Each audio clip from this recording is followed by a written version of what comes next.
Setidaknya ada 7 kali peristiwa percobaan hari kiamat yang pernah terjadi di bumi. Salah satunya hanya menyisakan 80 orang saja yang selamat. Apa sajakah 7 peristiwa kemusnahan tersebut? Mari kita simak video selengkapnya. Bumi, planet yang dihuni oleh miliaran makhluk hidup ini, merupakan saksi dari lahir serta lenyapnya sebuah kehidupan di dalamnya. Bumi yang sekarang menjadi tempat ternyaman dari semua makhluk hidup ini, merupakan generasi bumi ke-8 setelah sebelumnya mengalami 7 peristiwa kehancuran, yang mengakibatkan terjadinya kepunahan massal dari semua makhluk hidup yang ada di dalamnya. Salah satu dari 7 peristiwa kemusnahan massal tersebut, hanya menyisakan 80 manusia saja yang berhasil selamat. Berikut adalah daftar 7 peristiwa kemusnahan massal yang pernah terjadi di bumi. 1. Letusan Gunung Toba. Gunung Toba merupakan sebuah gunung berapi super yang berada di Sumatera Utara. Letusan Gunung Toba terjadi sekitar 69.000 sampai 74.000 tahun yang lalu. Letusan Gunung Toba merupakan salah satu letusan gunung berapi terdahsyat yang pernah terjadi di bumi. Peristiwa mengerikan ini mengakibatkan musim dingin vulkanik di seluruh dunia selama 6-10 tahun, dan masa pendinginan selama 1000 tahun. Ada setidaknya 3 kali letusan yang pernah terjadi di Gunung Toba. Dari ketiga letusan tersebut terbentuklah sebuah danau terbesar di Asia Tenggara, yang saat ini kita kenal dengan nama Danau Toba. Letusan pertama terjadi pada 800.000 tahun yang lalu, yang menghasilkan kaldera di sisi selatan. Kemudian letusan kedua terjadi pada 500.000 tahun yang lalu, dan membentuk kaldera di sisi utara. Baru pada letusan ketiga yang juga menjadi letusan terbesar, akhirnya mengubah Gunung Toba menjadi Danau Toba. Selain membentuk sebuah danau besar, dampak dari letusan Gunung Toba juga menyebabkan tsunami besar di seluruh belahan dunia. Erupsi tersebut juga menutup atmosfer bumi selama 6 tahun, dan membuat suhu udara menjadi sangat dingin. Karena kondisi tersebut, bumi mengalami perubahan iklim yang cukup ekstrim, hingga akhirnya dampak dari letusan Gunung Toba menyebabkan terjadinya kepunahan massal bagi seluruh umat manusia. Populasi manusia mengalami penurunan yang sangat drastis, dan diperkirakan hanya ada sekitar 5.000 sampai 10.000 orang saja yang berhasil selamat dari peristiwa kemusnahan tersebut. 2. Bahtera Nabi Nuh alaihi salam. Kisah Bahtera Nabi Nuh alaihi salam disebutkan di beberapa surat dalam Al-Quran. Dikisahkan, Allah memerintahkan Nabi Nuh agar membuat bahtera untuk menyelamatkan dirinya dan kaumnya dari banjir bandang. Nabi Nuh merupakan Rasul pertama dari golongan Ulul Azmi. Beliau diangkat menjadi Rasul oleh Allah Subhanahu wa Ta'ala untuk melanjutkan tugas kerasulan Nabi Idris alaihi salam. Nabi Nuh merupakan salah satu nabi yang dikaruniai umur yang panjang. Usia beliau mencapai 950 tahun.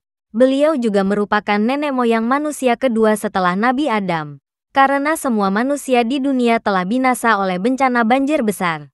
Dan adapun pengikut Nabi Nuh yang selamat dari banjir tersebut ditakdirkan oleh Allah tidak memiliki keturunan. Kisah Bahtera Nabi Nuh berawal dari dakwah Nabi Nuh kepada kaumnya untuk menyembah Allah Subhanahu wa Ta'ala. Namun hanya sebagian kecil kaumnya yang menerima seruan Nabi Nuh tersebut. Kebanyakan dari mereka adalah orang-orang kafir yang menyembah berhala. Sehingga Allah Subhanahu wa Ta'ala menurunkan azab berupa banjir bandang yang sangat dahsyat, yang mampu menenggelamkan seluruh dunia bahkan puncak gunung tertinggi sekalipun. Nabi Nuh beserta 80 umatnya berhasil selamat dari bencana dahsyat tersebut, dengan menaiki sebuah bahtera besar yang dibuat oleh Nabi Nuh atas perintah dari Allah Subhanahu wa Ta'ala. Allah memerintahkan Nabi Nuh untuk membuat bahtera yang mampu menampung orang-orang beriman serta beragam jenis hewan. Bahtera Nabi Nuh tersebut berupa perahu besar, sebagai mukjizat yang mampu menyelamatkan Nabi Nuh beserta pengikutnya dari azab banjir besar. Bahtera yang dibuat Nabi Nuh ini bukan merupakan kapal biasa. Konon dikisahkan, beliau menanam pohon kurma selama 90 tahun untuk membuat bahtera tersebut. Riwayat lain dari Salman Al-Farisi menyebutkan pembuatan bahtera itu membutuhkan waktu selama 400 tahun, dan dibuat menggunakan kayu jati. Hal itu dibenarkan oleh para peneliti, yang melakukan uji laboratorium dari fosil kayu yang ditemukan. Hasil dari uji laboratorium tersebut menunjukkan bahwa bahtera Nabi Nuh dibuat menggunakan kayu jati dari Pulau Jawa. Panjang kapal Nabi Nuh mencapai 360 hasta. Lebarnya yaitu 50 hasta, atau sekitar panjang 150 meter, dan lebar 25 meter. Tingginya mencapai 15 meter. Bahtera Nabi Nuh ini memiliki 3 tingkatan. Tingkat pertama untuk dinaiki oleh beberapa jenis hewan berpasangan.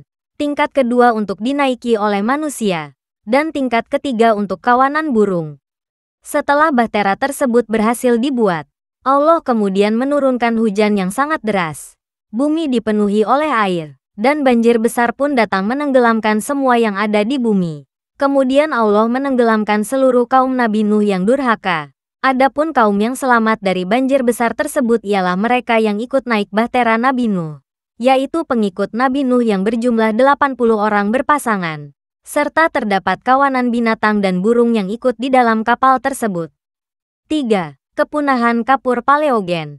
Kepunahan kapur Paleogen ini menjadi yang paling fenomenal di antara semua kepunahan yang terjadi, karena kepunahan ini disebut sebagai hari kematian dinosaurus. Kepunahan kapur Paleogen ini terjadi sekitar 66 juta tahun yang lalu. Musnahnya para dinosaurus dalam peristiwa ini disebabkan oleh jatuhnya sebuah asteroid besar dengan lebar lebih dari 13 km, yang menghantam bumi dengan kecepatan 72.000 km per jam. Hantaman tersebut menciptakan sebuah lubang besar, dengan lebar hingga 180 km, dan kedalaman mencapai 19 km. Lubang besar tersebut dikenal dengan nama Kawah Chicxulub. Dampak dari hantaman asteroid ini telah menghanguskan semua daratan di sekitarnya dalam radius 1450 km, yang memusnahkan 75% spesies di bumi. Peristiwa ini juga menjadi akhir dari masa dinosaurus yang telah menempati bumi selama 180 juta tahun. Tidak ada hewan tetrapoda dengan berat lebih dari 25 kg yang selamat dari peristiwa kepunahan ini, kecuali beberapa spesies ektotermik seperti penyu dan buaya. Adapun hewan-hewan kecil yang berhasil selamat dari kepunahan massal ini ialah burung, kecoa, katak, dan salamander. 4. Kepunahan Trias Jura. Pada masa ini Trias memulai kehidupan baru dan beragam saat dinosaurus juga mulai mengisi bumi. Sayangnya, pada masa ini banyak gunung berapi yang meletus. Meskipun alasan persis dari kepunahan ini tidak sepenuhnya terungkap, namun para ilmuwan berpendapat bahwa aktivitas vulkanik besar-besaran dari letusan gunung berapi menjadi faktor utama dari kepunahan ini. Kepunahan Trias Jura ini terjadi 201 juta tahun yang lalu, dengan tingkat kepunahan mencapai 80% dari seluruh makhluk hidup di bumi. Gunung berapi melepaskan sejumlah besar karbon dioksida, sehingga menciptakan perubahan iklim yang sangat drastis. Peningkatan suhu global membuat gunung es mencair, sehingga permukaan air laut naik dan menjadi asam. Hal inilah yang menyebabkan kepunahan makhluk hidup di bumi, baik yang hidup di daratan maupun di lautan. 5. Kepunahan Permian dan Trias. Kepunahan Permian dan Trias ini terjadi sekitar 253 juta tahun yang lalu. Peristiwa ini merupakan sebuah kepunahan terbesar yang pernah terjadi di bumi, yang dikenal dengan istilah kematian hebat atau Great Dying. Peristiwa ini memusnahkan sekitar 90% dari semua spesies yang ada di bumi. Penyebab kepunahan massal ini adalah bencana vulkanisme yang merajalela. Banyaknya gunung berapi yang meletus melepaskan sejumlah besar karbon dioksida ke atmosfer, mengakibatkan pola cuaca berubah secara drastis. Hal itu menyebabkan naiknya permukaan air laut, serta turunnya hujan asam di lautan maupun daratan. Kadar karbon dioksida yang terlarut di lautan meningkat, sehingga meracuni semua kehidupan laut dan memusnahkan semua makhluk air yang membutuhkan oksigen. Dibutuhkan waktu sekitar 10 juta tahun untuk memulihkan kembali kehidupan di bumi. Dan setelah kepunahan massal ini terjadi, muncul spesies mamalia yang dominan seperti dinosaurus. 6. Kepunahan Devon akhir. Terjadi sekitar 365 juta tahun yang lalu, dan memusnahkan sekitar 75% makhluk hidup di bumi, yang paling banyak terjadi di lautan. Periode Devon sering disebut sebagai zaman ikan era prasejarah. Pada zaman ini, banyak spesies yang tidak mampu beradaptasi dengan penurunan kadar oksigen dan kekurangan makanan. Kepunahan ini juga dipicu oleh aktivitas gunung berapi. Banyaknya gunung berapi yang meletus pada zaman itu menyebabkan menurunnya kadar oksigen di dalam laut, yang menyebabkan terjadinya kepunahan makhluk hidup di lautan. 7. Ordovisium silur. Kepunahan ini terjadi sekitar 440 juta tahun yang lalu. Dengan spesies yang musnah mencapai 85% dari semua makhluk yang hidup di lautan. Ordovisium silur ini merupakan kepunahan massal pertama yang terjadi di bumi. Kepunahan ini terjadi pada masa ketika organisme seperti karang dan Brachiopoda bercangkang memenuhi perairan dangkal di seluruh dunia. Kehidupan organisme ini sudah ada sekitar 3,7 miliar tahun yang lalu. Namun, sekitar 440 juta tahun yang lalu, organisme ini mengalami kepunahan yang disebabkan oleh penurunan permukaan air laut, yang dibarengi dengan pendinginan global akibat glasiasi. Itulah daftar 7 peristiwa percobaan hari kiamat yang pernah terjadi di bumi. Kira-kira kapan ya yang berikutnya terjadi? Ups, semoga saja tidak ada lagi kepunahan yang terjadi di bumi ini. Amin.